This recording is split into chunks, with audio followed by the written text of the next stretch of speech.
I'm Jacob Krueger. And I'm Steven Bagatourian. And this is the Write Your Screenplay podcast. As you may have noticed, we're going to be doing this in a slightly different way this week. Steven is a good friend, a fabulous faculty member here at Jacob Krueger Studio, and an award-winning screenwriter who's also helped so many of our students find success in an incredibly challenging industry. And as a lot of you may know, I've been traveling the country for the last 3 years after 17 years in New York City. And it was so good for me. Steve and I actually sat down to consult on one of my students' scripts because just like anybody else, when you're working for a really long time with a student, you can lose perspective. And I wanted somebody that I could trust, that I could bring in to give me a little bit of perspective. And so we got to talking and decided that it was time that we did something. You know, it's been since the pandemic, it's been since 2020 that we haven't done an in-person class. And while I'm here in Los Angeles, we were like, well, let's do something live together. So that's gonna be in January. We're doing our LA weekend. And it all kind of started because I asked Steve, I said, you know, with your students, what do you think the primary need that they have right now is that's not being met? The primary need that, let me back up to, I guess, 30,000 feet above. Screenwriting is entirely unique, as far as I know, for being a form of writing where you're writing for an audience that is entirely hostile toward reading. Yeah. And that's a weird thing for anyone who's a writer, because, you know, novelists don't really write with that kind of a dictum in mind. Playwrights don't really write with that in mind. I mean, it's just a unique thing, because if you're a screenwriter, the people reading your scripts at the basic level, the gatekeepers, tend to be the initial level are overwhelmed, exhausted, overworked, and most of what they read is just god-awful. Yeah. You know, so you have to have empathy for those people. On their 4th script of the day, on their 5th coffee, and they want something that's gonna make them actually feel like they don't wanna die. Yeah. You know, and so I think that I try to let people know that no one wants to read a slow burn. And a slow burn is not how you break into Hollywood. And so I make it clear to students that when I'm talking with them about writing, this is not about my personal preferences. It's about what I know works in the industry as it exists. And I love a lot of movies like you do, Jake, that are like foreign films or movies from the 70s or, you know, things that are slow burns. But I know there are exactly 0 readers in Hollywood sitting around thinking, boy, I can't wait to read a really slow script from a writer that I never heard of. Yeah. Like, that's not an appealing proposition for people who read scripts. And so I think that, in a, you know, roundabout way, is what I think most screenwriters are missing, is they're missing the proper degree of empathy for the end user. And at this point, early on in your career, it's gonna be a young reader somewhere who wants a bright spot in their day. You know, I'm teaching Michael Clayton right now in my 7-act structure class. Yeah. Right? One of the great scripts of all time. And It's Tony Gilroy, after he's done the Jason Bourne movies and The Devil's Advocate, and he's writing this little tiny movie. And even he takes what's actually in a 7-act structure and the end of Act 5, beginning of Act 6, and he sticks at the beginning, because otherwise it would be a slow burn. Yeah. Right? And he sticks at the beginning, even at that point in his career. He has to go, no, I need to take you, you're in this negative state right now, and I need to take you out of this sad state and put you into a, holy crap, this is gonna be good. Yeah. And if you can do that early, you're giving yourself a gift, but you're also giving that producer a gift, right? You're shifting. Like, think of it like a first date, right? Yeah. Like, you know, if you show up on your first date and you're like, you know, your pants are unbuttoned and you're late and you're covered with sweat, right? It almost doesn't matter how awesome you turn out to be 15 minutes later. Oh, 100%. And I love the first date metaphor, and I also think it's the same as an audition, you know, or a job interview or anything like that. It's like you show up in that first 5 minutes, that first 10 minutes, that's pretty much the ball game. Yeah. The thing that Gilroy does that I love so much with Michael Clayton is that opening. It's so much screenwriting trickery. And I've heard him talk about this before in an interview too, but it's essentially that opening shot is like, you know, it's a law firm at night It's a building, it's an office building. And the way he writes that, tomorrow this place is gonna be humming with energy as, titans of industry, vie for control of the universe, blah, blah, blah. But it's a bunch of screenwriter bullshit to make like an empty shot of an office building at night seem like it's got urgency and drama. And then the monologue comes in, from the character, from the Arthur Eden's character, and it's such an incredibly intense, emotional monologue. And so even with a script that's like quote unquote quiet or seems like it might be slow on a plot level, like Michael Clayton, the characters are so fucking intense that Arthur Eden's, Michael Clayton, like they're brimming with intensity. That grabs the reader also. Walter White on Breaking Bad.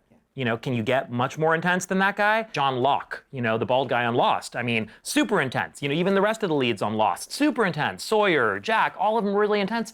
And then if you go to something like, even like little kids in a show like Stranger Things, there's like the little kid, the main little kid in the crew in Stranger Things, the one who like falls in love with Eleven or whatever. He is so freaking intense. He's like, we're gonna save this girl. We're gonna do this thing. He's just a kid, but still they know to give him that intensity because that gives you like an arrow of direction that pulls you through the script. And so when I read a Gilroy script, actually I could say a Tony Gilroy script or a Dan Gilroy script, since both of the freaking Gilroy brothers are, taking up a lot of the great screenwriting jobs in Hollywood because they're both brilliant. But even Nightcrawler, the script by Dan Gilroy. I mean, unbelievable. Right? Script. That Jake Gyllenhaal, that like dirtbag paparazzi character, he is such a weirdo, but he's such a freaking intense, just crazy criminal paparazzi weirdo, but he's brimming with this incredible energy. That to me is great screenwriting, and it's falling kind of in between the raindrops of what I think a lot of people talk about or address, and I think you miss that if you're not like looking for these kind of more emotional, intuitive beats. And it's one of the things I like that I think we resonate on a lot, Jake, is that we talk about the emotion and the character and how that is what guides the plot, and that's what that's where it's got to start from, instead of like the opposite, which is where I feel like a lot of these screenwriting beat sheets, save the cat type scenarios give you like a frickin' beat sheet that you like paint by numbers, and that's not great screenwriting. Yeah, well, there's this whole idea that I hear from beginning students, but sometimes actually people who've written 5, 6 screenplays and they're like, why is it not sold? And that's why they're here, right? Yeah. And they'll come and say, well, a screenplay is a blueprint, right? Bullshit, right? I hate that. A screenplay is not a blueprint. I think that is the thing that I try to explode absolutely in the minds of the writers I work with. A screenplay is your art form. Yeah. A screenplay needs to be a complete emotional experience that you are delivering to the reader. It's your art form. And even if the rest of the industry treats you like crap and treats you like you're just a shitty craftsperson who's like, just a cog in a machine, you can't look at your writing that way. You have to look at your writing as your work of art. With my first movie, American Gun, we went to Marcia Gay Harden for one of the lead roles in our movie, and she had just won the Oscar for Pollock. She had literally just won the Oscar like 3 months earlier. Best Actress. And people told us, there's no way you're gonna get Marcia Gay Harden, because you guys are like 24 years old. Me and my co-writer, my director / co-writer, we were 24, we had no major credits. I had optioned a couple scripts before, but we hadn't gotten anything made. And so people were like, you're never gonna get the woman who just won Best Actress, you guys, like adjust your expectations. But we were like, fuck it, let's send it to her. We figured out a way to get it to her. We had a contact with an agent. We got her the script, and it was like one of the greatest phone calls we ever got when, she called back my buddy, my co-writer, who was the director, and I remember him telling me about that phone call where he picked up and she was like, hey, it's Marcia. This script is so sad. Like, this character is so sad, and I've never played a part like this. I have to play it. An emotional decision, and that was critical. That was like the first critical piece to us getting $2 million to go make that movie. Yeah, I started as a development executive and a writer named Jane Martin. So her agent would target young executives like me, right? People who didn't know better. And he would send them this absolutely beautiful character-driven script that she had written. And it was about a family processing the death of a child. And you started crying on page 1, and you cried for all 100 pages, right? And then me and probably everybody else who read the script made the exact same mistake, was I marched into my boss's office, threw open the door, and I was like, we have to make this, right? And my boss was like, okay, well, pitch it to me. And so I pitched it to, I'm not even through the pitch. And he's like, dead baby, next. I was so angry, right? Because this was the most beautiful script I had ever read at that point in my career. Her agent knew that we couldn't make the movie. But her agent knew that he was going to find an advocate. And I put Jane Martin up for every open writing assignment that we had at Alliance Atlantis for years. For the entire time. If there was an open writing assignment, I was like, I'm going to get this woman. And she ended up writing movies for us. She doesn't know who I am. She doesn't even know that I'm an advocate. But that's what a script like that does for you, right? And it's not always the commercial script, right? It's the script that, well, I mean, you have a student right now who's like got the hottest script in Hollywood. That's not a commercial script. It's a very deeply depressing story. What I generally say to my writers is like, don't even think about like, oh, I have to sell the script, I have to sell the script. Like, sure, obviously, that's what we all want to do with our originals. But what is overwhelmingly more likely is that it's going to be a scenario like you're describing that would be the best case scenario, where instead the script doesn't exactly match the mandate of all these companies that are not looking to make dead baby movies or whatever, but instead it blows people away with the quality of the writing. And so, overwhelmingly, that's the more likely positive outcome, is that the script's going to become an incredible sample script that you and your team can use to get you work for years. And that's why you can't think of that script as a blueprint. When I broke into the business, I wrote a script about a 12-year-old killer, and that script was called Weasel, and it ended up winning the grand prize in a screenplay competition that was kind of prioritizing outside-the-box screenplays. It was called the Cinestory Screenwriting Competition, based out of Chicago. I think they're still around. Yeah, really good organization. And I won the grand prize at Cinestory the weekend I turned 21. And everyone who I talked to who was like an expert in Hollywood stuff told me it was a stupid idea to write that script, because it was about a 12-year-old killer killing his father and then disappearing into the night, and it was about a detective trying to figure out why this 12-year-old murdered his father. And wasn't exactly, the kind of thing that sounds like catnip to Hollywood today, execs. With adolescents, it might be catnip. Today, sure, But yes. then, no. No, 20-some odd years ago, people were like, are you insane? Like, who wants to read this depressing-ass, violent, dark little story?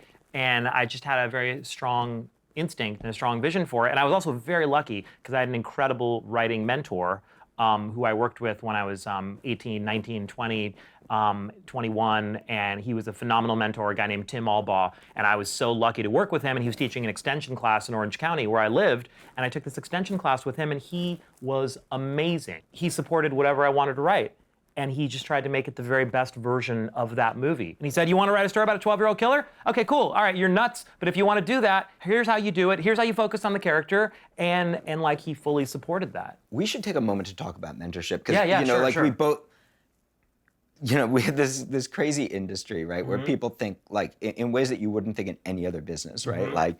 Like you don't go like, well, do I have the talent to be a doctor? Well, let me try some operations, and then if I'm serious, I'll go to medical school, right? But in screenwriting, right, that people are trying to evaluate their talent before they even know what they're doing, right? Yeah. And it's like, no, it's not your job to have a voice yet. Like, it's our job to unlock that voice in you, right? It's not your job to have craft yet. It's our job to show you the craft. But like, you gave the metaphor earlier where you're talking about like this is your art form. And to kind of extend that metaphor a little bit, not every mentor is created equally. And some people are teaching you that like, oh, here's a paint by numbers outline. Yeah. Right? If you just plug your idea into my magical formula, right? And you can just paint by numbers your way through it, and then you'll have a sellable script. And you won't. You will have less of the things that actually could distinguish you in the industry. My mentorship relationship was much different than yours. My mentorship relationship was much more like Whiplash. Like Whiplash, the movie. Like the movie Whiplash. Jesus. Right, where like he taught me everything I know about screenwriting. I would not be who I am without him, and it wasn't worth it. Wow. Right, the amount of damage that he did, I'm still unraveling. Yeah. He was just not a kind person. He was a very sick person. He was a very brilliant man, and I was very young, right? And he was like my artistic father, you know, like, and I loved him and I trusted him, and he did make me a great writer, but he also, you know, just destroyed me, right? And it was really a big part of building the school. That's a crazy, I think, you know, I remember you talking about this a while ago. That is a crazy origin story, Jake. Yeah. For you and kind of the approach that you've brought to the school, which is so much more warm and kind and supportive while still being direct and honest. Yes, that's the mentorship I wanted. What did I need when I was coming up? Yeah. I needed somebody to believe in me. I needed somebody to help me build my voice and help me recognize, like, even though this makes you feel awkward or scared, or right now you're trembling as you hand me this scene, this is actually where the heat is, right? And like that safe thing that feels like everybody else is writing, that's not where the heat is, right? I needed somebody to guide me in that way. I needed somebody who would read every page, right? Yeah. Like, even like, you know, we've all been there where it's like, I literally changed one word, but I think it changes everything, right? But I couldn't call in that favor, right? Even with my mentor, I couldn't he wouldn't do it again. But most of all, I just needed somebody who could hold my heart in their hand, right? And, you know, there are people who do that, but they do it without rigor. Right? Where it's like, I always joke, like the Sing Kumbaya school of screenwriting, right? Kumbaya, my lord, everything you write is beautiful. Like, Kumbaya, my lord, just keep on writing. And like you're talking about, that's, if you want to have an amazing emotional and personal growth experience, that's all you need. But if you want to actually sell a script or have a career, you've got to build those two things together. It's not a paint by numbers drawing that's going to break you into the industry. It's going to cut you away from your voice. You're going to have no fun writing it. You're going to learn nothing about yourself. You're going to learn nothing about your character. And at the end of the day, you won't have sold it, and it's not going to move your career forward. And so, you know, you have a way of introducing characters. There's literally no one I've ever read who does it your way. And we probably won't have fully time to get into it today. Sure. It's something we'll do at the LA Weekend, of course. But you have a way of introducing characters, and I think it's why, like, this industry is insane right now. It's crazy when I sit back and think about the state of the industry. All of our best success stories at the school, maybe a half a dozen students in the last year or so, you know, winning the Sundance Lab, filming a movie now with a $6 million budget. He's got an Oscar winner, an Oscar nominee, making that with him, the two sales at the end of last year. I think the reason that's happening is because of the way you're treating them, which is, on the one hand, there's this kindness and support and nurturing and growth of like, this is where your voice is. This is, just keep looking over there, right? And on the other hand, there's this like tremendous rigor, like you were talking about at the beginning. Like, if you don't introduce your character in a way that makes an A-list actor go, I need to play this, or it creates that emotional experience in your producer or your coverage reader,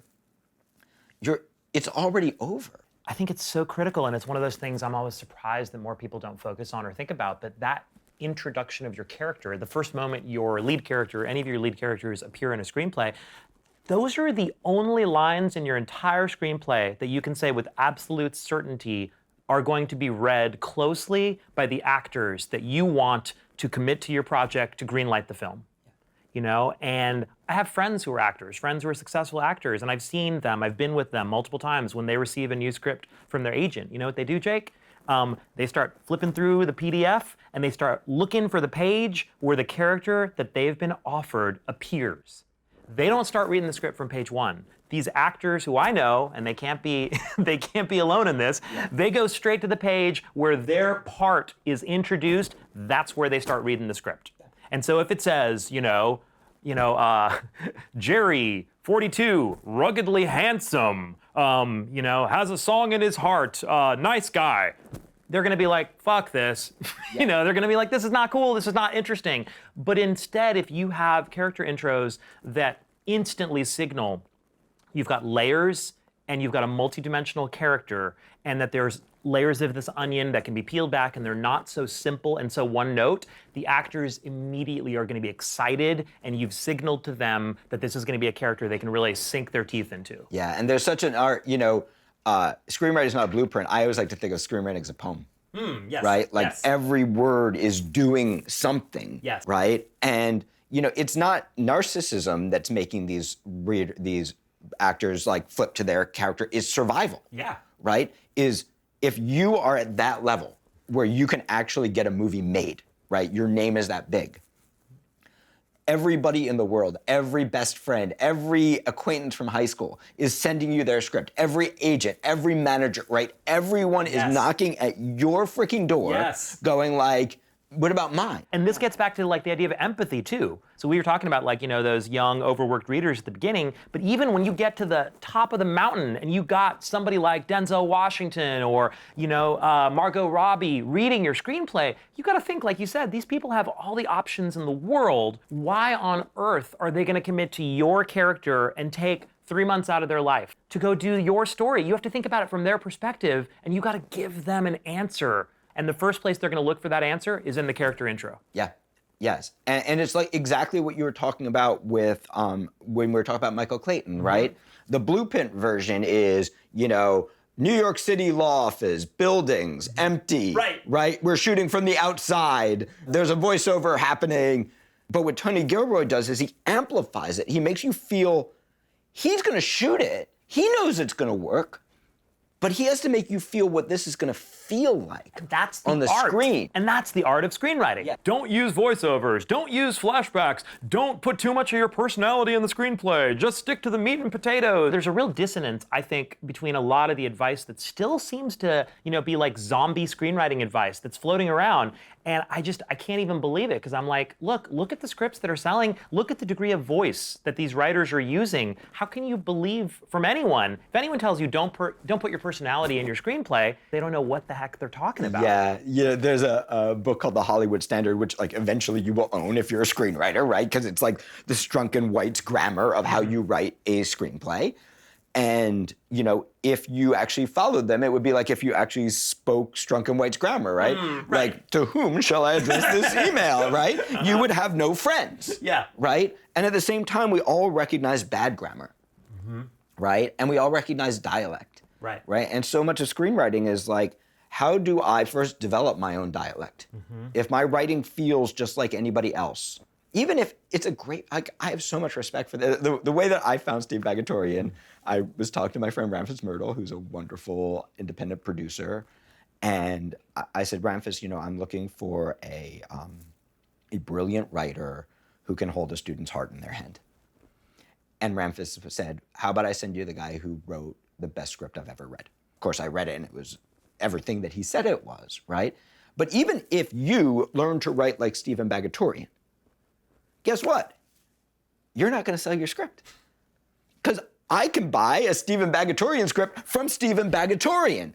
Why the hell would I buy it from a new writer, right? So this is what we're talking about when we talk about voice, right? Voice is not brand, but it becomes your brand. Voice is the thing that you can do that literally nobody else can do.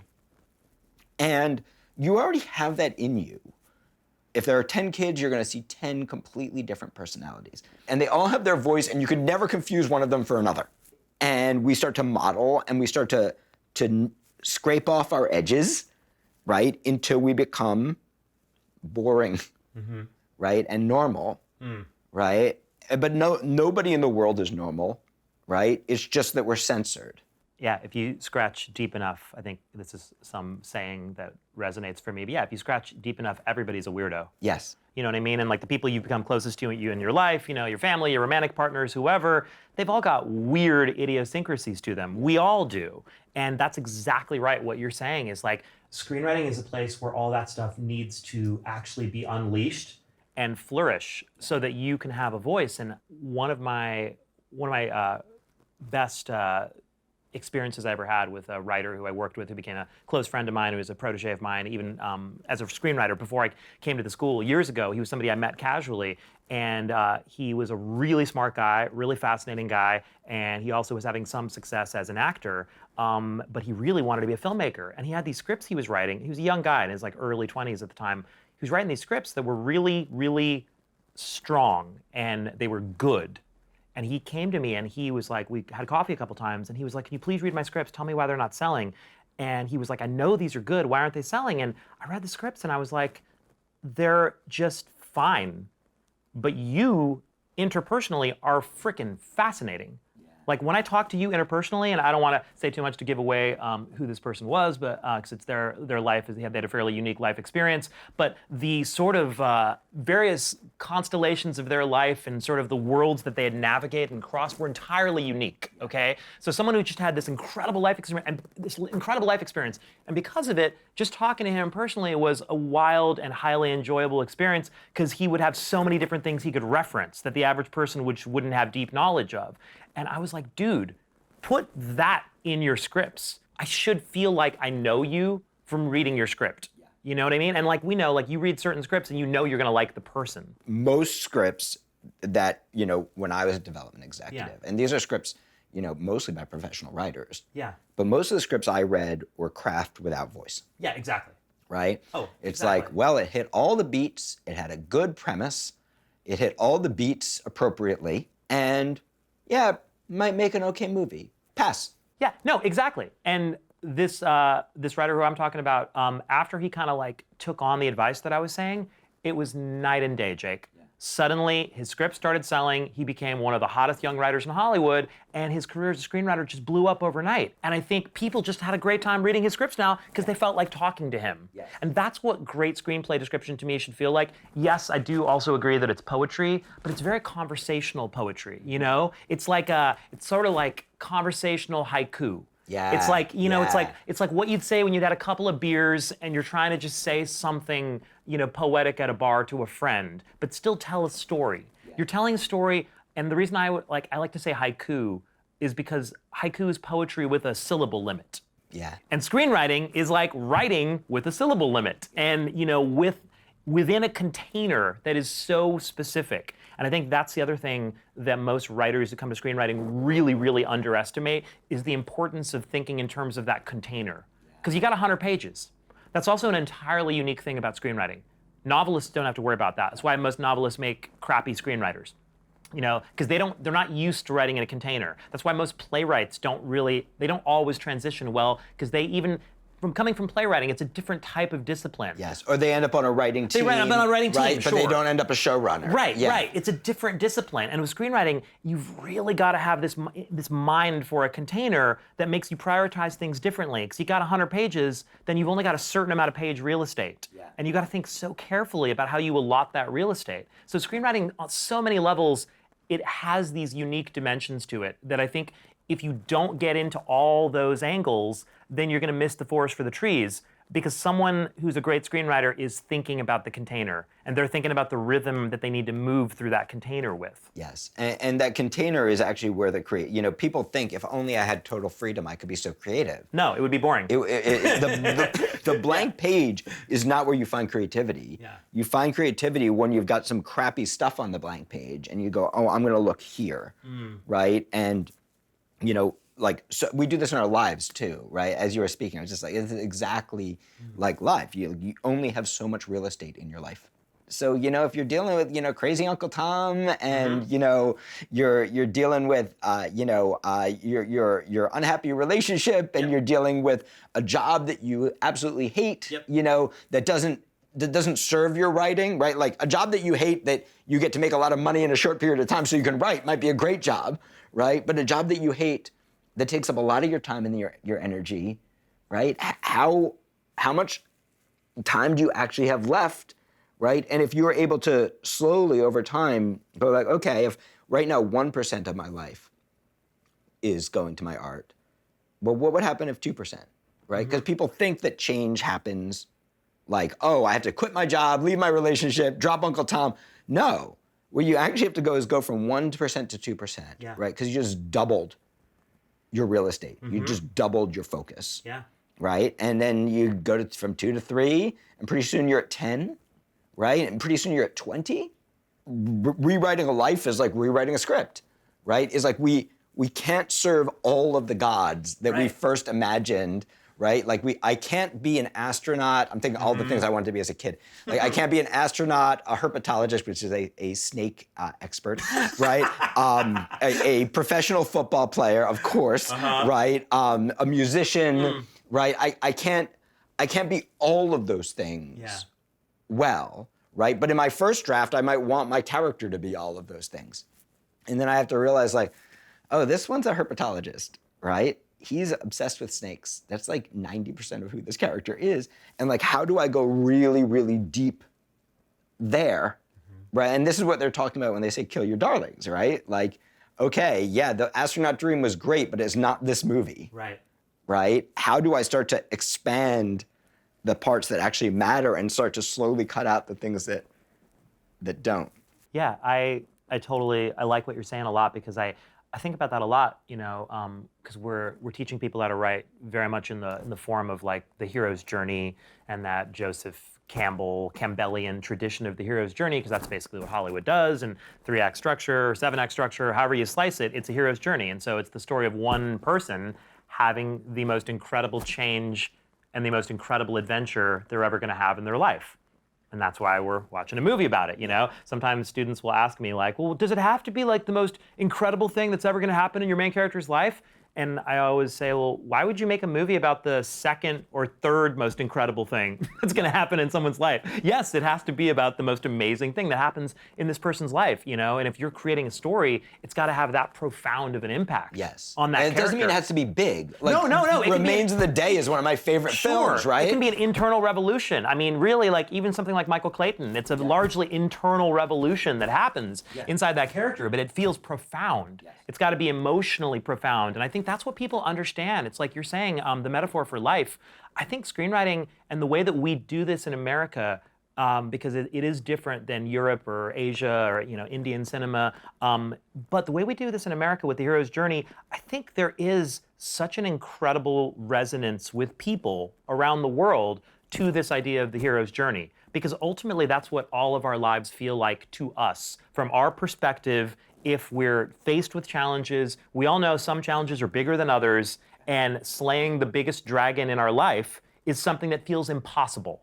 It feels impossible to most people. And so I love the idea of the hero's journey being this highly specific descent into hell for a main character, because that's what it feels like when you have to kind of venture down into like the scariest thing that you've got to deal with in your life, and going through that crucible on the other end of it, you get a reward. And I think that resonates to people, that we understand that when we confront the things that are the most difficult for us in our lives, the things we're genuinely terrified of, there is a reward there. And so there's something about screenwriting fundamentally with the hero's journey and this main character's arc and change at the heart of it, that I think everyone knows how hard it is to do that. And so I think that's why a great movie resonates. And when you see something like Michael Clayton at the end of it, and you see this kind of amoral fixer have a crisis of conscience and decide to go against the people that he's been working for this whole time, and he decides to like be true to some sort of more transcendent human ideal that he knows deep down is right. That there's something in there that all of us understand, because everyone has to compromise and everyone has to get kind of crushed by life and circumstance and trauma and family members and mentors and relationships, but there's still things we believe in that we know we're capable of. And so on some level, we all want to do something heroic and make these changes, and it's deeply satisfying when you do it right in a hero's journey, but you gotta make it big. Yes. It's got to feel big. It's got to feel big, even if it's small. It's got to feel big, because I could tell you my biggest battles in life, Jake. You could tell me your biggest battles, and I'd be like, oh, that's nothing. And you'd be like, Steve, that's so easy. I'd solve that in a weekend. You know, I could bitch and complain about how hard it is for me to frickin' organize my book collection at my house, which sometimes feels impossible. Are you organizing your book collection? I have been. I've been trying to, and like, trust me, it's not easy. You know, but like things that feel insurmountable to me would be cake for someone else, and vice versa. So it doesn't have to be objectively big, you know, but it's got to feel big, and that's why we're telling a story about it. And we can map So I've been going down the musical improv rabbit hole. Oh yeah, right. Improv. How is that going, by the way? It's really fun for me to be a student, and it's humbling. Yeah. Outside of LA, I'm a pretty good improviser, right? And moving back here to Los Angeles, you're on stage with some of the finest actors in the world. And they say iron sharpens iron, but right now I'm feeling a little bit more like silly putty, right? Like where it's like, oh wow, like until I'm in the presence of this level of skill, right, and also a voice, you don't even realize what you don't know, right? If you're improvising mostly with amateur improvisers, yeah, people are like, hey, could you teach us a class, right? Right, totally. And I come here and I'm like, oh wow. So musical improv is for anybody who doesn't know, is you're basically improvising live on stage in front of an audience. You're making up a musical, and there's a guy or a woman or a band sometimes on piano who is improvising a score, right? And you're in a collaboration with this person and the rest of your team, and you're making a narrative story. Right, and like I have a lot of history working in musicals. I worked on a musical with Robbie Fox. I worked on a musical with Alain Boublil and Claude Michel Schoenberg, with Michel Legrand, right? But it's a completely different experience doing it on the page than it is doing it live in front of people on stage from just a suggestion. Wow, how terrifying. It's scary as hell. You go through that little ego death of like, okay, I'm not as good as I thought I was.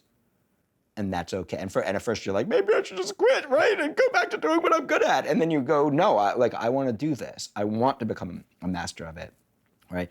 And the only way I'm going to become a master is like recognizing right now I'm silly putty. And that's okay. But there's some cool stuff in that silly putty. But what brought me to this is there's this idea called mapping, right? So like we've been talking about Michael Clayton, so I guess we should continue. Sure. Right. If you think about who Tony Gilroy is when he's one of the top screenwriters in Hollywood, right? He has written, he's coming off of The Devil's Advocate. It's a movie everybody loves. At that time. Yeah. Yeah. And it's a movie everybody loves. It's a huge success. And he knows that this is not what law is like, right? And it's something that he hates about law movies. Right? That law is not, you can't handle the truth, right? Law is that, he's an absentee landlord, right? Like that's not law, right? Law happens in, boring boardrooms. His idea was like, I want to write a show about law a movie about law that actually feels like law, that takes place in the kitchens of law offices where the real business is done. Now, that's a crazy freaking idea, right? Yeah. And I don't know his personal relationship with his son, right? I do know that the model for the son's bedroom in Michael Clayton is his son's bedroom. Oh, wow. Right? That's what they based it on. I didn't know that. But I'm going to have to guess, right? He's at this place where he has the opportunity to be the ultimate sellout. He's a fixer, right? Yeah. He's a guy who gets hired to fix other people's messed up scripts, clean up their garbage, and he makes a fortune at it. And he has this crazy dream to be a litigator, just like Michael Clayton, right? A litigator, meaning he wants to write this little, no-budget script, this quiet little thriller, right? Set in the kitchen of law offices, right? About a guy who's a sellout, who actually breaks free at the cost potentially of his career and his life, right? That's mapping, right? That's going, hey, it's not going to be really interesting to tell the story of like the super famous writer that everybody wants to be, who's so sad that he only gets to write gigantic $100 million Hollywood movies. But if I put it into this guy who's a fixer at a law office, and if I can capture that desire for transcendence I have in myself to be something more than that, right? And he even has like the bad mentor who's like, you think you'd be so happy as a litigator. I've seen people try it and they're bad at it, right? And you have a niche, right? I don't know, but I bet that's exactly what his agent said to him. Oh, sure. Right? Like, you have a niche, right? Yeah. You're gonna go try this and maybe you're gonna be bad at it, right? Yeah. And he had that courage to go, this is what I want to do. And if it fails, it might blow up my whole career. Yeah. Right? The tens, hundreds of millions of dollars I'm making. And not only am I going to write this, I'm going to direct it. Yes. For the first time. And that's the movie that levels him up. He wins his Academy Award, right? Like, but it's mapping. You're right. You're right. And that's the movie that made him a legend among modern screenwriters, and that kind of elevated him to a whole different level. Exactly. Yeah. Eric Heiserer, my buddy who wrote Arrival. One of my favorite movies of the last decade. He did the same thing, right? Amazing. It's the same thing. Eric Heiserer wrote a Nightmare on Elm Street movie before Arrival. Yes. I mean, no one saw Arrival coming after that. No, and nobody wanted him to do it. Yeah. They wouldn't even give him the money to option the book. He had to spend his own money. Really? Yeah. Oh, wow. Right? Like, it's crazy. But what we're doing is crazy. And so please do not approach something crazy in a linear, rational way. Yeah. Right? That crazy needs to be on the page. We need to feel you walking that razor's edge. Right. And if you have a certain sort of magnetic pull to a certain story, whether it's like your own story kind of transposed into like a fixer, like you're talking about with Gilroy and Michael Clayton, or whether it's for whatever reason Heiserer's drawn to this story of time travel and aliens, like even if everyone tells you that's not a good idea to do that, or people told me don't write a story about a 12-year-old killer or whatever, that's not how you break into the business. Yeah. If there's something inside of you that says no, that's what I have to write, that's what I really want to write, you know better than anyone what you're going to be able to write incredibly passionately and bring yourself to. And so I think that's where thinking about things strictly in a rationalist sense does fail, because you're right, it's not a rationalist endeavor in the first place to go be a screenwriter. And that doesn't mean you got to be a freaking Looney Tune and be crazy about it. You've got to balance things, but on some level, you got to write something that you can pour yourself into. And only you know that. Only you know what you can figure out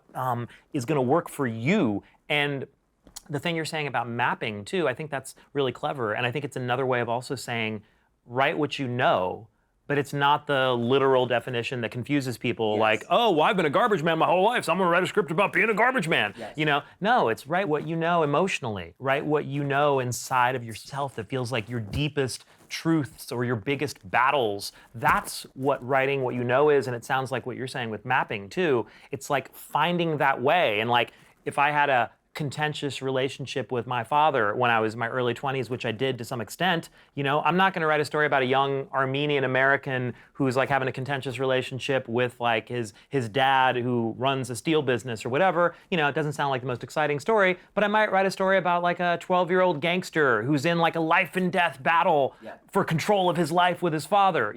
It's like, you map it. And you don't always do that intentionally as a writer. Yes. A lot of times, especially early in your career, you haven't gone to therapy, you haven't done a lot of self-reflection, you're a young lunatic trying to figure out what to write, and you happen to have these ideas that do map onto your own experience, but you may not know that till years later, right? But when you get older and you've had some experience and some time, some reflection, some relationships, someone's told you what all your biggest problems are, this way and that way, well then you do start to think more intentionally about, okay, what can I map my greatest battles or my greatest feelings or beliefs onto? Because you have to have that connection somehow. You've got to have a connection. And I love that you talk about Arrival and Michael Clayton, because those are two of the best screenplays of the last 20 years. And both of them were tremendous acts of bravery. When you break it down like that, those were courageous scripts to write, because neither one of those was a slam dunk in any way. No. Screenwriting, I always say, is like a radical act of trust in yourself, right? But it's not something you do alone, even though it's done in solitude, right? You can say to young Jake, just write like yourself, Jake. I didn't know how to write like myself, right? And that's one of the gifts that, as horrible as the relationship with my mentor was, as psychologically horrible, but that's one of the gifts that I got. And it could certainly be done better, but you need somebody to go like, that's not you. And I think that's the advantage, too, of working with other writers. Yeah. Because other writers actually know how to take the car apart and put it back together. Yes. You know what I mean? And it's like the difference between going to a mechanic to ask how to fix your car versus going to like, your uncle Ed, who like maybe he's fixed 1 or 2 cars in his life, but he's not really an expert, Yes. but he's got a strong opinion on what you should do. He's not going to help you because he doesn't know how to literally take that engine apart and put it back together. Yeah. But you go to a mechanic, it's a whole different thing. And I think for a screenwriter to give notes to another screenwriter, that's a very different dynamic than an executive or an agent or a producer, because they don't know. They might have a sense for what's broken, but they don't know how to fix it. No, and even if they did, people who love being an executive and they're able to develop scripts, I mean, they make money because that's a really rare skill set to see in the same person. I know a handful of execs over 20 years that I would agree with you have that skill set, but the vast majority are pretending. But even if you're lucky to be gifted with an executive who's like just got a gift, or maybe they were a screenwriter first. Right. They can't do it. They don't have time. Most likely they skimmed your script or read the first act and loved it, right? Now they have to have a development meeting with you. There are some real problems that they kind of vaguely remember. Yes. So they promise themselves, I'm gonna stay up late, I'm gonna read the script again before the meeting. But they don't, because they get pulled into a meeting, they end up late, right? Something sells, something breaks, they're up late dealing with something else. They're skimming your script a half hour before trying to remember. This is real life. What you're describing is total real life. What the problem is. Yeah. Right? And then they're coming up with like, what's the first Band-Aid I can put on this that will take away this discomfort from me? What you're getting when you get notes, what you're really getting is code for I'm in pain. Right? Right? And the pain, there's only 2 kinds of pain that I'm aware of in notes. Maybe you'll have others, but it's like, I'm in pain because I need to pee on this so I know it's mine. Those are just ego notes, and they're so easy to deal with. And there are so many of those. Yes. That's a majority of notes, I would say. Yeah, and those are easy to deal with. Yeah. Right? Because just acknowledging them deals with them. Yeah. But then underneath those ego notes, you get the I can't sell it. Right? And like, I can't sell it doesn't mean it can't be sold. But I can't sell it to my boss, or I can't sell it to the town, I can't sell it to the actors, financiers, all kinds of people. Yeah, that's right. My boss won't work with this actor anymore. Yeah. Right? Like, we don't know, you don't know the politics. Right. My boss has a mandate. He hates sci-fi movies. And even though this isn't a sci-fi movie, there's one element that feels like it's tiptoeing there. Yeah. My boss is going to sniff it out. I'm sorry, my boss hates anything that even leans towards sci-fi. Yes. And then suddenly you as a writer has to problem solve for some sort of like peccadillo that some boss happens to have. That's right. And then suddenly if they really are invested, they're trying to help you, and they're developing your script to take the sci-fi out of Arrival. Yeah, right? Yeah, right. And you're like, I don't know if I can do that. And sometimes you have to ask them because they don't know to tell you. You have to be like, so if I do this, do you want it? Right. Right? And I've had multiple students who have been in this situation with very generous executives. Yeah. Right? And the student goes, well, so I understand where you're coming from. If I do all these notes, would you want to read it again? Right. And the producer goes, no, it doesn't. Not really for us. Yeah. Right? And those are the notes that you ignore. Yeah. Right? But you also ignore the notes where it's like, do this, right? And you go, that's going to break the script. Exactly. Right? And you got to be so careful about that, because there are like a half a dozen major decisions that will break the back of your story. Yes. And you as a screenwriter, you have to guard those areas while still being reasonable collaborative on all the other areas. Yes. But there are certain things like, let's take the aliens out of Arrival. That's a no. Yes. Talk to me about why you're saying that, and let's see how we can address that. But this is a freaking alien movie. Yeah. At the beginning of The Matrix, there was and mostly they had a very good experience with their producers. Yeah. But there was a moment where the producers were like, we need a Star Wars kind of trail telling us what The Matrix is at the beginning. Right? Like, a long time ago in a galaxy far. Oh, goodness. And that was the one thing the Wachowskis said, no. Thank God. Right? Thank God. It would have ruined thank God. Would have ruined the movie completely. Would have broken the back of the movie. But there were other problems, like people weren't getting the script, and so they were like, this isn't going to work. The audience isn't going to get it. So they actually were like, okay, we understand that note. You're wrong. And so what they did was they made a 600-page comic book. Right. To show them. Yeah. Oh, and then they went. Yeah. Oh, I get. So the answer is wrong. The problem is not wrong. Yeah. Even if the problem is wrong for other producers, it's not wrong for this producer. And what you need to learn to do is get underneath that note and understand what's the real problem. Right. So that you can get creative in solving it. We talked earlier about like you want to dig really deep in one place. Yeah. So you go, how do I solve this in a way that deepens the script as opposed to spins it out? Yeah.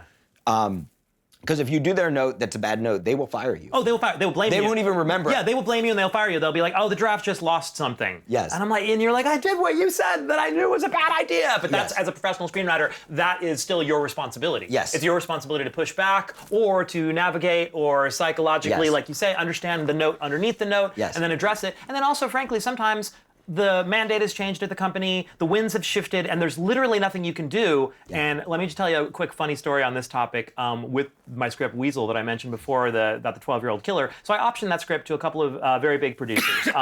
The first producers I optioned it to, John Cusack and his company. He was lovely. We had a great time developing it for a couple of years, but the timing was bad. School shootings were starting to happen, and the industry was not looking for a 12-year-old killer story. So then I optioned it to a couple other producers years later, and I won't give the name of this company, but they're a big production company, a company you would know, and has made a lot of award-winning big movies. And the guy who ran that company, I thought we had the same vision for Weasel. And so he optioned it 2 years in a row, and we sent it out to some of the biggest directors in town. We got incredible responses from like huge name directors. They were going out to fucking crazy people, but for whatever reasons, like it didn't quite spark with any of them. And so finally he found at the end of our the second year option, he found a directing team coming out of like Germany that was like supposedly a super hot directing team. And the owner of the company was like, Steve, we finally found the directors for Weasel. We're gonna go shoot this in Prague. It's great. We'll get the tax rebate. We'll shoot it over there. These guys are on fire. Every studio wants to work with them. Just get on a quick call. It's gonna be just a formality. They love your script. And I was like, oh, awesome. Like, cool, party time. Great. Let me talk to these brilliant German directors. So I get on the call with them.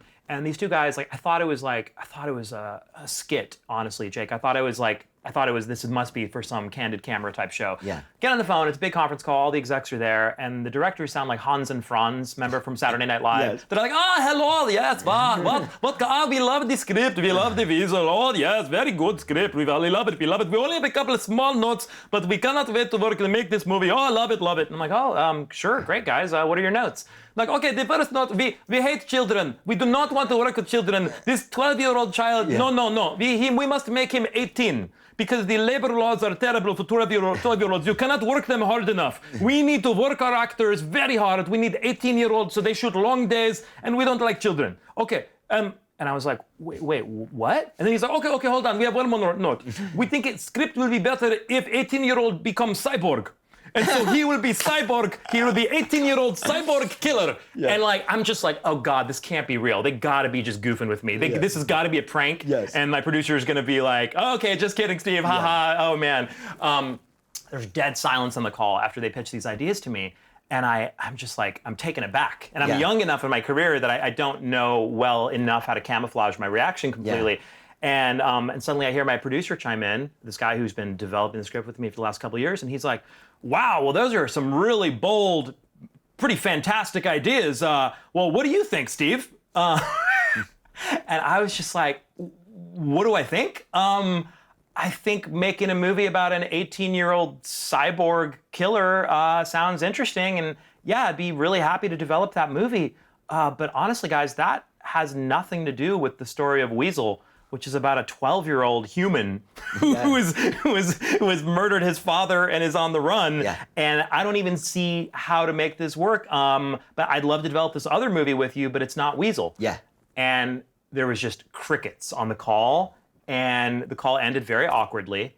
And in the aftermath of that call, that producer called me up about 30 seconds later, screaming at me. And he was like, where the fuck do you get off being this kind of a prima donna? We've been going all over town with our fucking hat in our hands, trying to get your goddamn movie produced. And we finally found the hottest directors in town, and you pull this prima donna shit. And I was like, wait, I just thought, like, I'm trying to protect the vision here. And he's like, protect the vision? What are you talking about? Who the fuck do you think's gonna make a movie about a 12-year-old killer, Steve? And I was like, you've optioned it for the last 2 years, dude. I thought you were gonna make a movie about a 12-year-old killer. What are we talking about here? And he was just apoplectic. He was so furious. Just kept screaming.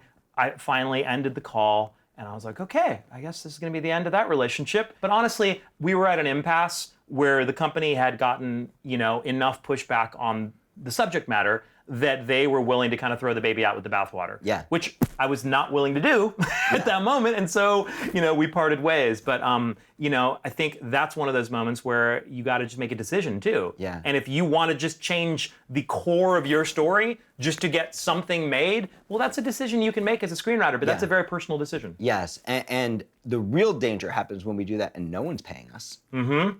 Right? Oh, yeah. Oh, God, even worse. No money. Yeah. These guys were going to pay me a lot of money to do it. Maybe they don't even, because I've seen so many, really talented young screenwriters, right? Really talented emerging screenwriters go like, okay, you're willing to, I'll do anything. Yeah, and they get exploited. And they don't understand that the person that is giving them these notes is not a bunch of famous directors, has no ability to get a movie made, maybe it has no money, that's why they're not getting paid, right?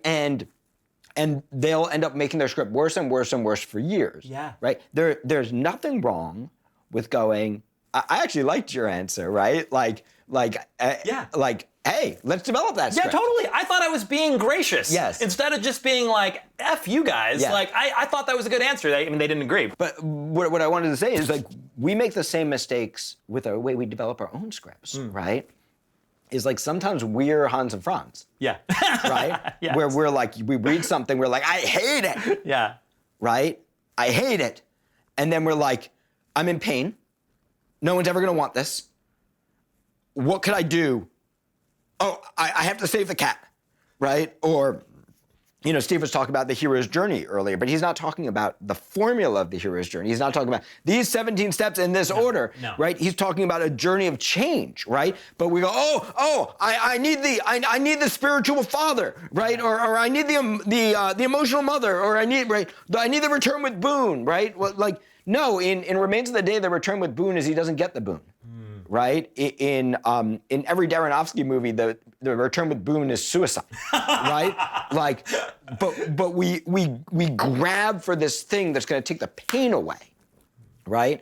As opposed to going, and again, this is why I'm so excited to be teaching with you, right? Like, what you actually need to do is you need to recognize, okay, like, what is beautiful here? Students always say to me, like, push me hard, push me as hard as you can. And don't worry, I will, right?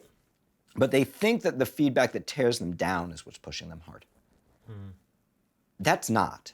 That's easy, right? Anybody can tear down anything, right? And you want to tear down your own script, you've probably been beating yourself up your whole life, right? It's easy to tear down a script. What's really hard to do is it's really hard to look at a script that's a baby and recognize the adult that it can grow up into. And right now the script is like drooling on itself and it doesn't know how to walk and it makes unpleasant noises and, and it needs a lot of care and attention. The actual place where you probably need to be pushed, unless you're very self-absorbed, and there are some writers who are like, there's also a defense mechanism, and that's okay if you're that kind of writer where it's like, everything I write is perfect. Okay, there's something that you are protecting, there's some fear, or you'd be able to see your flaws, right? So, okay, that's cool. And in that case, that writer might actually need somebody to go like, let me show you why this is boring. But what actually most of us need is not that. What most of us need is like, let me show you where it's beautiful. You build from there, like, oh, it could be anything. It could be, oh, you got cool character names. These are really interesting character names. And like, oh, wow, that's like really bizarre description, the way you described that plant over there. That's fun. That's quirky. Yeah. I like that. And just building and kind of like, like watering those seeds so that those can kind of bloom into like a full-blown style. Don't throw the baby out with the bathwater. Yeah. This is the stuff that you got locked down. This is the stuff you're doing really well. And here's the stuff that we need to like bring up to that level. Yeah, there's like that old cliche, like you can lead a horse to water, but you can't make it drink. Yeah. But I actually think as a teacher, like having done this for so long, if you lead the horse to water and it's actually water, the horse will drink, right? And as a teacher, right, you have to go, okay, if I'm leading the horse to what I think is water and the horse isn't drinking, that's not water. Yeah.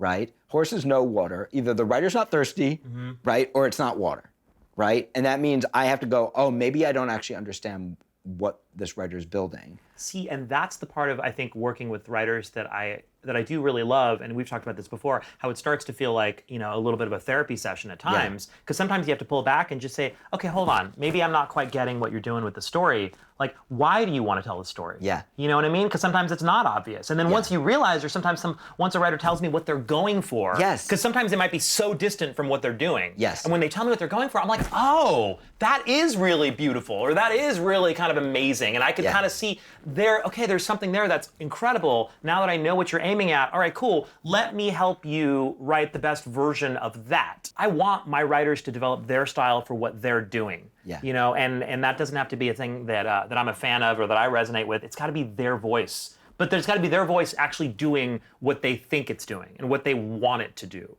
Another thing I just want to make sure I mention while we're having this talk is that I think setting expectations with new screenwriters is so critical, because so many of them, I think, see it as a failure when you critique a draft, that especially something they've worked hard on, you know, whether it's a first draft or a third draft or whatever. And I've often said that, like, I think if the name of the job was different, that people wouldn't have this unrealistic expectation, which is why you've probably heard me say this before. No, but I have a guess. Okay, You're going to say screen rewriter. Yeah, I was going to say rewriter. Yeah, exactly. Yeah. That should be the name of the job. Yes. It should literally be, I'm a rewriter. Yeah. Because that is exactly what we spent well over 95% of our time doing. Yeah. The amount of time you spent writing an original first draft on a story is vanishingly small. Yeah. And if you're doing it right, 95% of your time is going to be rewriting and chipping away and sculpting it into something amazing. So if you just thought of the job as being a rewriter, you wouldn't have some part of you that was feeling like they had failed. Yes. You know, which you haven't. You're actually doing You're it. doing the job. And I'm like, the studio film that I had, Jake, that got, unfortunately, got sort of knocked out for the moment, at least, by COVID. But when, I had this movie, I think, we talked about that I'd written. It was going to be a $50 million studio film. We had an A-list actor attached, big director. We were location scouting when COVID really hit America. That movie, the studio paid me to do 12 drafts on it. Yeah. And I would have been doing more as it went into production. That doesn't mean I failed. Yeah. But they hired me for 12 drafts, and we got an A-list actor and a big director because we were succeeding. Yes. And 12 drafts is probably really 30, 40 drafts. Oh yeah, because I did a bunch of mini drafts in between. Yeah, so it was way into the 20s, But like, that's not failing. Yeah. That was a go movie, if not for a once in a century pandemic. Yes. That would have been my third major movie. But so it's not failing when you go back again with new ideas and new notes. And like, even my students who are making movies, like the student we referenced earlier who's shooting a movie now with 2 major actors, he called me up 3 days before production and he was rewriting scenes, and I have no doubt he's making tweaks while he's on set. Yeah. You're rewriting at every single moment. So you got to get this idea of failure out of your head. It's a process. Yes. The process never ends until the movie's done. Yes. And even getting passed on isn't failure, right? Like one of my beloved students, Pamela Cedarquist, right? Woman over 50, second career. She writes the script. She spent 4 years on this feature. Absolutely beautiful feature. And over a course of years, it makes it all the way to David Fincher. And David Fincher reads it and passes. Devastating. Sure. 2 years later, she gets a call. David's on the second season of Mindhunter, and he wants her to come join the writer's room. She didn't know. She ended up writing the Manson episode, right? Like, this show's nominated for an Emmy, right? It's her first paid writing gig. Why did he pass? Because he wasn't going to make a feature. He was going to go do Mindhunter. Right. But they can't tell her that. So what looked like a failure was actually a success. It was just a success 2 years later. Yeah, you got to not assume the worst all the time. Yeah, I love Screen Rewriter. I think I'm going to steal that from you. No, being a rewriter is the gig. Yes. And everyone just has to adjust your mindset so you think about it that way. So you're not failing, you're actually succeeding. You're doing the job when you go back for draft 9, 10, 11. So I think that's a really great opportunity for us to start talking about what we're going to be doing in LA and also what our teaching approach is. Yeah, well, I think you and I kind of dovetail a lot with our teaching approach because we both are so character focused and we're so much also focused on details and how God is in the details, as they say, with all things. But with screenwriting especially, all these little seemingly insignificant things about a screenplay, the cumulative effect adds up to great screenwriting. And that's one thing that I know we've talked about sort of in how we want to address the weekend intensive that we're doing in LA. it's going to talk about everything from the micro to the macro. Yeah. And so we will talk about like these broad sweeping things you got to do in a screenplay, but we're also going to get into the weeds of like things like formatting and things like, you know, just how exactly are you going to punctuate your dialogue in certain ways, and how are you going to approach just like really like even things like underlining or things like bolding or just all the little decisions you got to make as a screenwriter. All of it adds up to like your intentions, and it's all part of your toolkit. It was so nice to reconnect with Steven live, right? In person, being back here, and how much like I learned just from jamming with you, right? Like even today. Well, I learned a lot from you, Jake, over the years, and from listening to your podcast, and also in person. So I felt very happy to be able to like, you know, return the favor in any way. And I thought, you know, like we have such an incredible student body, right? Like who've been coming to our classes online, and I think for ongoing classes, the online format is the right format. And then I was thinking like, but the experience, right, of being in person with all these friends from all over the world who are all doing it, right, would just be so beautiful. And so we were talking, and I had asked Steve, and you know, like, what do you think the primary thing people need is? And Steve had said, I think most scripts that I read by even professional writers are just, you were like, are just emotionally dead. When I asked her, like, what does emotionally dead mean? You said, like, completely devoid of voice, right? And that's kind of, for me, where, like, the idea of this came up was like, okay, so we really have two jobs, right? And you basically tend to see two different kinds of scripts. You see scripts that are, like, filled with voice, right? Like, brimming over with voice. Yeah. But that often, like, don't really tell a story. Right? Aren't clear. And you're like, you want it to work. Yeah, you know, right? This reminds me of something you said on, I think you might have said it on Thursday Night Writes once, but I'd never thought about this when this really stuck in my head. You were talking about this exact topic, and you said that so many of these indie filmmakers who don't know how to end their movies will hide behind some kind of a vague ending, and they'll call it artsy, and they'll just be like, oh no, this is like my artistic vision, and I want this to be a discussion piece, and I want you to figure out what really happened at the end, and whatever. And you said, you know, bullshit. That's because they don't actually have the craft to know what choice they want to make oftentimes. And so you get these indie films that are like half a good story, but they don't know how to land it because they don't know what they're doing. They don't understand the craft. And I thought that was a really good point to make, because it's easy to say like, oh, this is my artistic vision, you can't judge it, it is what it is. You know, but that's like a modern art piece that you go look at in a gallery. That's not something you get millions of dollars for, that you have an audience who wants to be entertained for 2 hours. And for it to work like that, you need to understand the craft. Yes, and I'm not talking about, you know, the top spinning at the end of Inception, which I think is brilliant. And I'm not talking about the ending of Begonia, like, is she an alien or is it a metaphor? Right? Like, I'm not talking about that. I'm not talking about a Darren Aronofsky movie, right? The problem is not when the audience doesn't know. The problem is when the writer doesn't have the craft to land the plane. What I remember you saying is like, you can feel when they're not making a choice. You know? And they're just like, okay, let's just end it with the plane. The plane's about to land. We don't know what's gonna happen. But you can tell the filmmaker doesn't really know either. You know, it's just like, okay, we're gonna end it here because we don't have an ending. That's the kind of thing that a professional screenwriter has to look at and say, no, the ending is, that's the point of your story. And if I went even further, usually when it's a newer filmmaker, if they had landed the plane, they would have found out that's the middle.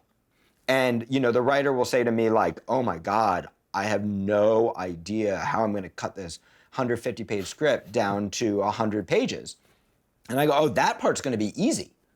Once I show you a little bit of craft, we're gonna cut your 150-page script down to about 50 pages, right? And then they go, but what happens next? And I go, yeah, that's the hard part. Once you recognize how fast a professional script actually moves, how much efficiency. That's the word I was gonna say too. It's like, I think that's what's truly jarring to writers when I work with them and I read their script and I'm like, okay, it's like a nice opening 15 or 20 pages, but like not much is happening. And they're like, huh? What do you mean not much is happening? The character went to the grocery store and like, you know, saw their friend and had coffee. And I'm like, yeah, it's not really a lot. And then I give them like 5 modern screenplays to go read and just say, go read the first 10 pages of these 5 scripts, and then come back to me and tell me that you think a lot's happening in your movie. Because it's the efficiency of a great screenwriter that just is so much, like it's so much different when you're on a professional level, and it really is like writers have to be in a different mind state, and that's one of the things I also about this weekend that I'm excited about is we're gonna make sure people are thinking and studying, and we're gonna go over with them some modern screenplays where things are happening faster than ever. You can't write in the pace of the 1970s or 80s. That's not where movies are today. Yeah. And unless you have the money to make it yourself. Yeah, you're gonna go make it yourself? Yeah. Sure, go make a 70s film. Yeah. You know? Have a long, languid tracking shot as you're opening with no dialogue, but you can't do that in reality. And by the way, Michael Clayton, his inspiration, he did want to do a 70s style thriller, but he couched it in what felt like a modern film. Absolutely. And that monologue at the beginning of Michael Clayton is just such an incredible grabber. It's one of the best opening monologues ever in a movie. And it's also developed from what's in the script. It evolves. Right, what the final version of that is not in the original version, right? Oh, right, that's true. It's still a great monologue. Yeah. But he tightens it, he hones it, he amplifies elements, he cuts elements. And that's the final writing. That's a rewrite. The final rewriting is then in the editing process. Yeah. And then, and that's one of those things too, where we've talked about this a lot too. Like, you kind of need a different draft on paper sometimes to just attract the financier, or attract people, and whatever. And then once you got the actors on board, you can customize it. Yes. And so, what you end up, you have these two different parts of writing, right? And most writing teachers are only teaching one or the other. And they're teaching craft, most of them, right? Because I hate to say this, but most people teaching screenwriting are not professional writers, because professional writers make money. It's much easier to hire PhD. My life would be easier if I hired PhDs, right?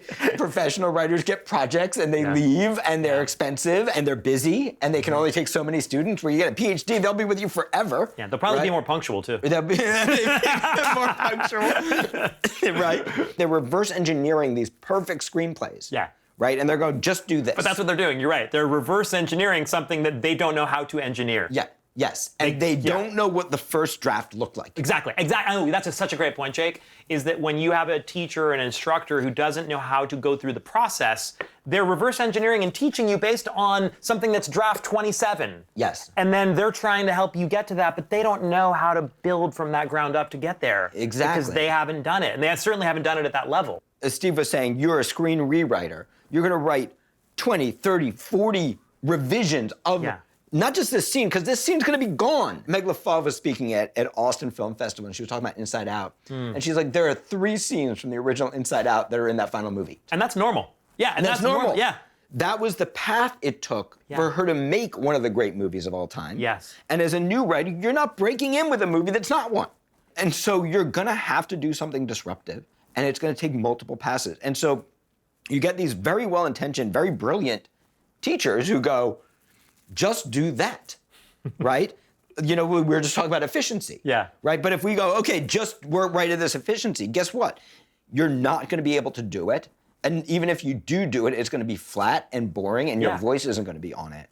And then you get the other side that just goes, whatever is in your heart, whatever is in your voice, just keep going, just keep writing, and you end up, you've got 1,000 pages, and it doesn't hold together, and you're like, what do I do with this? See, and I completely co-sign everything you're saying, and the metaphor that I always like to use for that difference between like the craft and the artistry is that I think of it as the math, the arithmetic, and the fire. Yeah. And I think that's something I stole from the Argentinian short story writer, Jorge Luis Borges. Yeah. I think he spoke about this, but just fire and math, and how that was how he thought about great writing. Yes, and the way that you build a fire is different from the way you do math. You don't need a campfire, right? A campfire is contained and safe.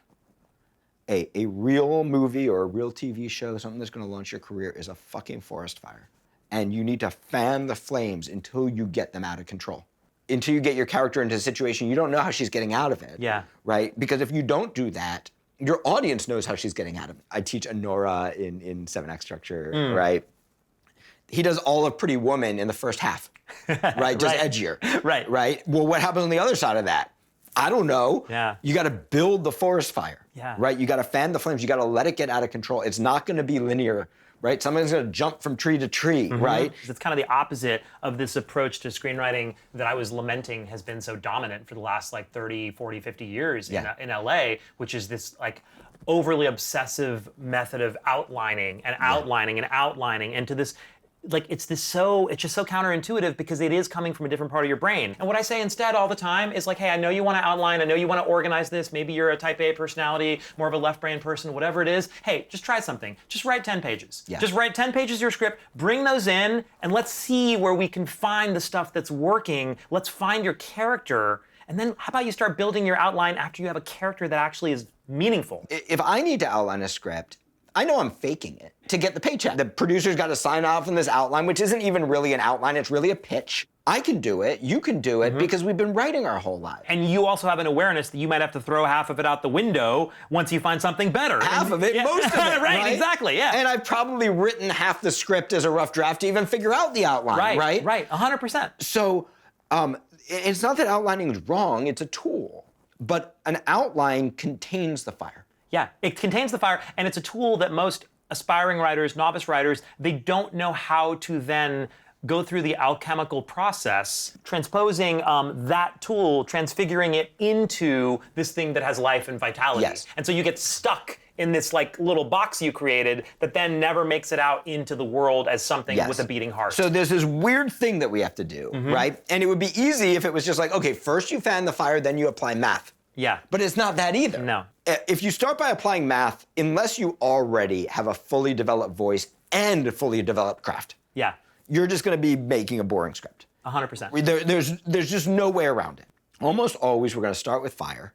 Yeah. We're going to fan the flames. It might look like chaos. Yes. It might look like chaos, but if you're a professional writer or a good instructor, like you said, you're looking at the gold in the mine, and it might be hidden, but you're like, oh no, there's something there. There's something really unique and cool there. Let's build on that. And it could be, sometimes it's like one moment. Sometimes it's an idea. Sometimes it's a movement. Sometimes it's a character. Sometimes it's a line. Sometimes it's an image, right? Yeah.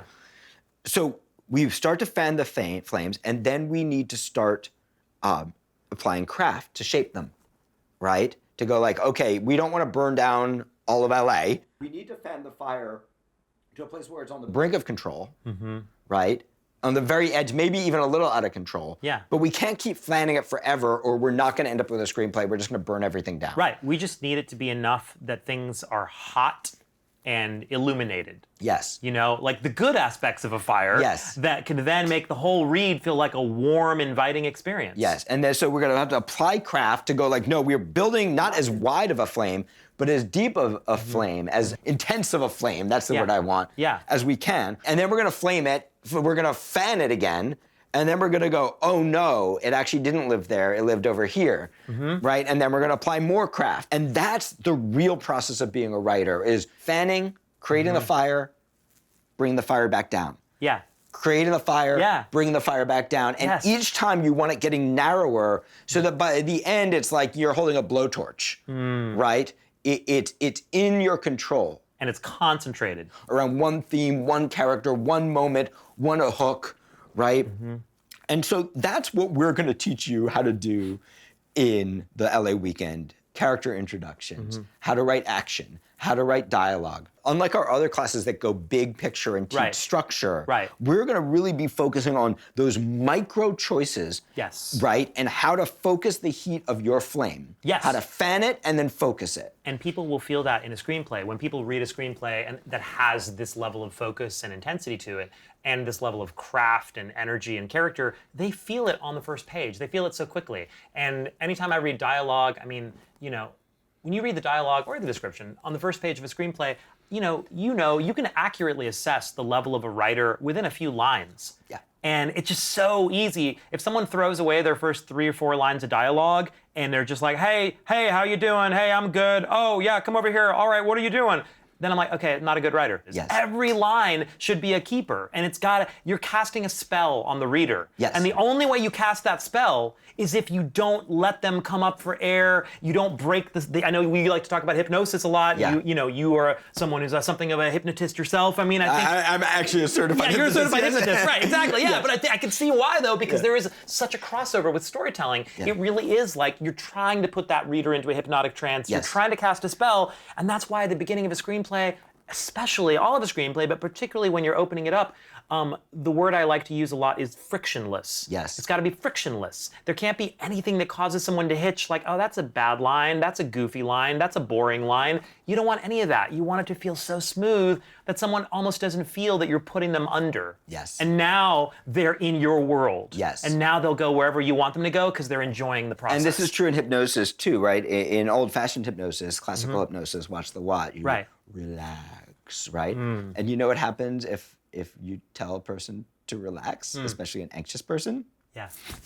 Right? Right, yeah. Right? Try telling your partner next time they're flipping out on you, right? Yeah. Like just go, oh, honey, relax. Yeah. Right? And see how that goes. And the same thing is true with a reader, right? If they can see the gears turning, they don't relax. Yes. Right? Yeah.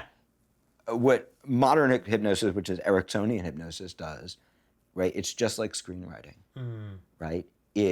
So, for example, I have a metaphor for the same thing you were talking about, where I talk about an accordion, that you're expanding and then you're squeezing it out, right? Writing, subconscious mind, fanning the fire is expansion, right? Applying craft is compression, right? And that we're doing this. That's my metaphor, right? You gave me this fire metaphor, which is freaking beautiful, right? So what a bad hypnotist or a bad writer does is go, oh, I have a different thing, right? Let's use the accordion, right? That's how I do it. What a good hypnotist does is go, oh, we're talking about fire. Right. How is that fire like my accordion? How can I extend that metaphor? And that allows our podcast to go more deep in one area, whereas if I went like, oh, I have my own metaphor for this, now we have two different podcasts. We're speaking in two different languages. Right, exactly right. Yeah. So what we're actually doing, and we can do this, there are 4 different learning styles: kinesthetic, feeling, visual, auditory, hearing, and there's digital, which nobody is, but our entire education, it's like 0.001% of the population is a digital learner, but our entire education system. So all this, like, digital, an example of digital learning is, if Steve had said every line has to be a keeper, so only write lines that are keepers, right? That would be digital learning, right? An auditory learner, you might just have to say, listen, I want you to just write down everything that you hear exactly the way you hear it, right? And if it comes out vague, that's okay, but keep listening and see if it gets more specific or if there's something you don't expect, right? And you might write 5 pages and then you start applying craft. You go, okay, of these 5 pages, what are the lines that sound like my character, right? Sound like. Yes. Yeah, for the auditory person. For the auditory person. Yeah, and then we're going to expand it again, right? We're going to expand it again. We're going to write more stuff that sounds like those other stuff, right? Those 3 lines that were like your character. We're going to expand it again, right? And we look and we go, oh, actually, of those 3, only 1 was really my character, because these 2 and this one, now I got 4 lines that are really my character, right? And then we're going to expand it, and we're contract it and expand it, right? And we're going to keep doing that, right? So digital learning would go, this is what you should do, therefore do it. Nobody learns that way. It's almost kind of a tautological argument. Exactly. Great writing is great, so you must do great writing. Right. Go. And then that gets translated to, Steven Pressfield has this great book called The War of Art. Oh yeah, I've got that book, yeah. And it has The Worst Forward Ever by Robert McKee, where it's really clear that Robert McKee doesn't understand what the hell Steven Pressfield is talking about. I gotta go look at that. Because in McKee's prologue, he basically goes like, he's written a beautiful book, so powerful. Of course, none of it matters if you don't have talent. What a bullshit! What a bullshit statement. I think that's his.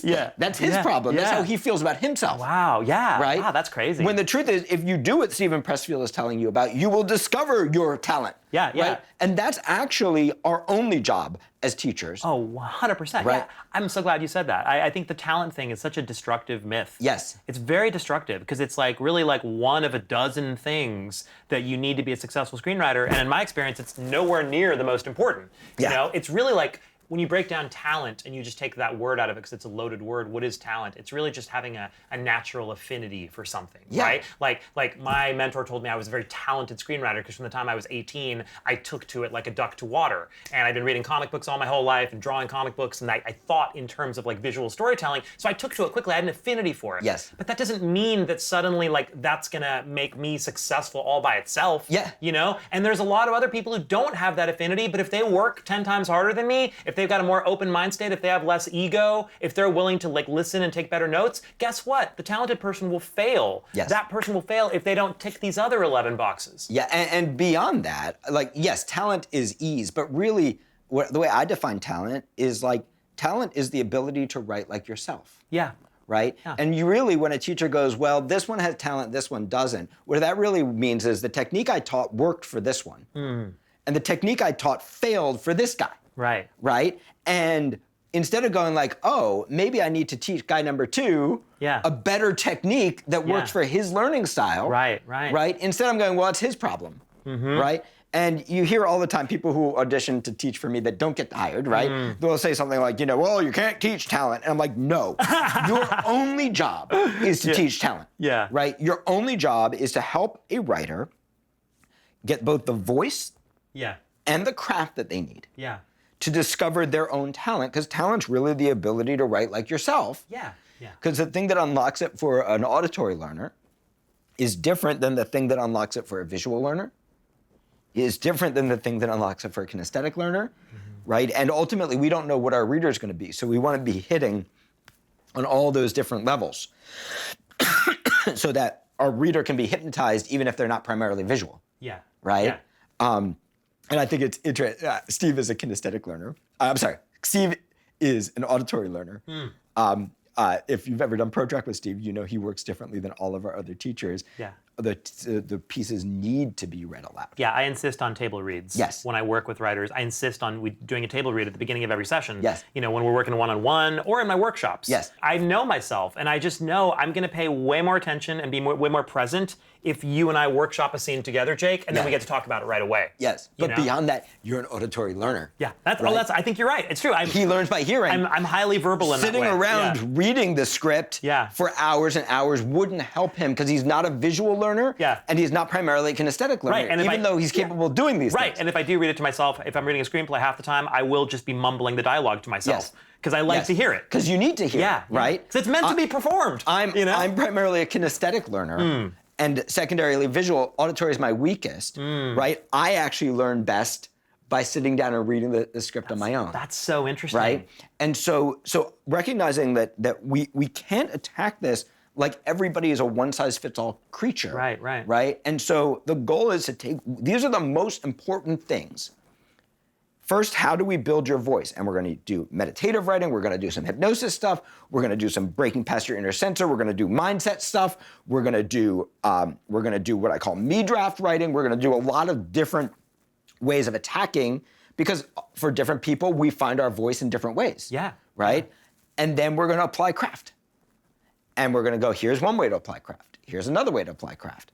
And then we're going to show you examples from some of the greatest scripts ever written so you can apply even more craft. I'm super excited. I think it's going to be a really unique weekend, and who knows if and when we'll do this again. So I think it's going to be a cool opportunity for everybody, and I'm really looking forward to honestly meeting all the writers in person. Because I haven't gotten to hang and teach writers in person for a very long time, and since COVID and everything. I think this will be a very, very cool opportunity for community building, but also a lot of learning. Yeah, I think it's going to be really nice to just all these people who come to Thursday Night Writes every week, podcast listeners, people who have been in classes, ProTrack students, and also some new people, right? Just to kind of get in the room together and work really hard, really intensely at this one thing that we all just care about so much. And of course, there'll be opportunities to hang out. We're going to have an informal drinks on Friday night. It's going to be fun.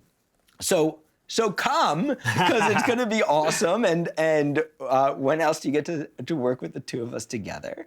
And Steve, if you were going to leave everybody with one idea, what would you want to leave them with?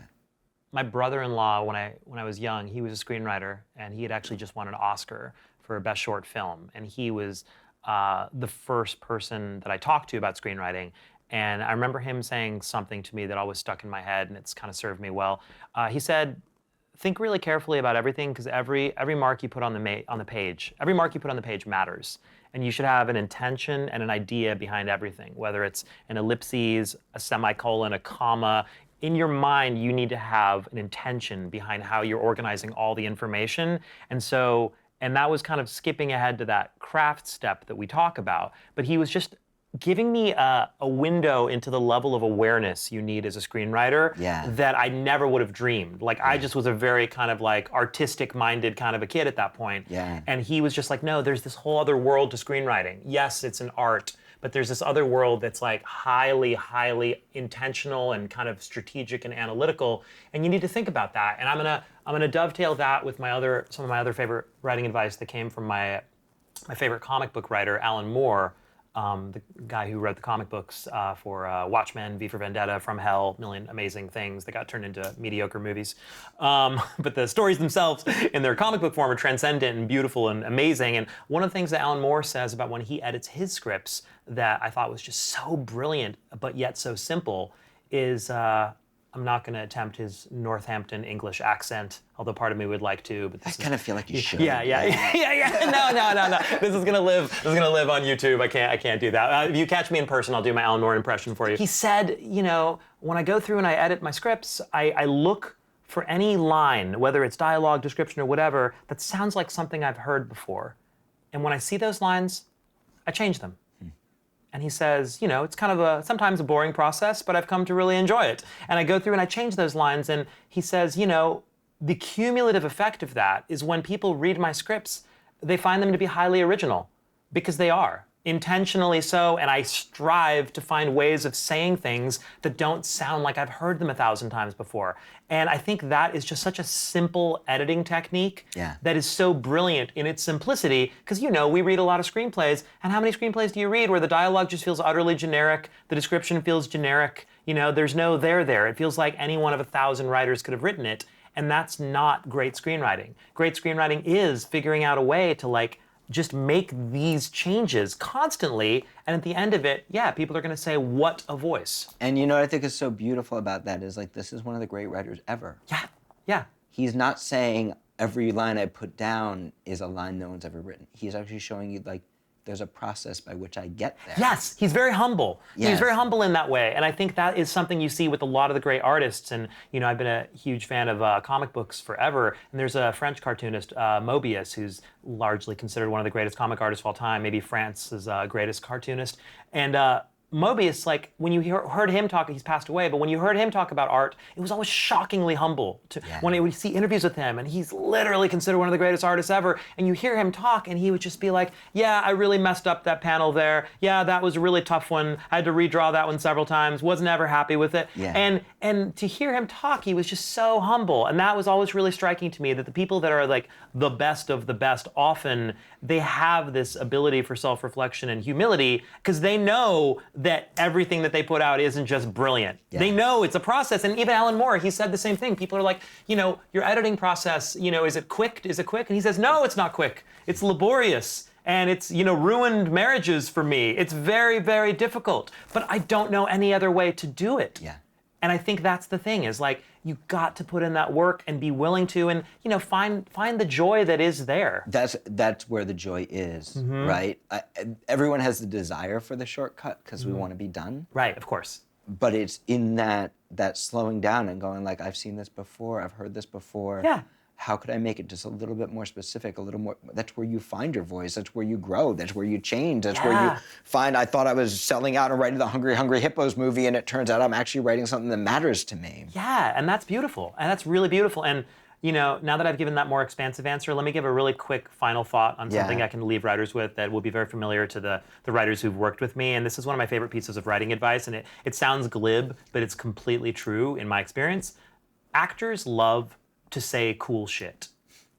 And if you remember nothing else about dialogue, actors love to say cool shit. It makes them really happy, makes them really excited. And so if you go through your dialogue, particularly your main character in your screenplay, and they're not saying very much cool shit, well, then you're messing up. Yeah. You're messing up, because your main character should say lots of cool things throughout the story. And that can be cool defined in whatever way is appropriate for your story. Not everyone's got to be like a, like a murderous dirtbag in a Tarantino film, talking like Tarantino banter, right? You can say cool in the terms of what that character is, and you got to find a way to make your main character talk in a cool way and say unique things we haven't heard a million times before. Yeah, yeah. I love everything. This has been so wonderful just to jam with you. Yeah, this was fun, Jake. For a few minutes. Really fun. So we'll see you all in January. Yes. And thank you for listening. Very nice. Beautiful. Very nice. All right. Thank you again, Jake. That was great. Yeah, thank you. That was really, really nice.